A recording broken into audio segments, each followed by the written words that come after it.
শোনাও, কি ছড়া শোনাবে মা?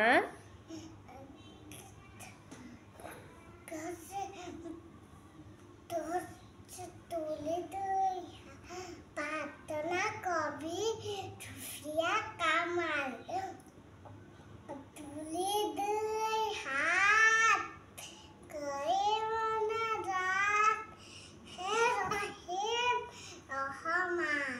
কত সুন্দর ছড়িয়ে ধরনি নদের কাছে দান, গাছে ফুল ফল নদী ভরা জল, পাখি করতে গান, সকলে তোমার দান। ওয়াও, খুব সুন্দর হয়েছে তো মা, মাশাআল্লাহ। আমার পাখিটা তো অনেক সুন্দর কবিতা শোনাইতে পারে। থ্যাংক ইউ মা।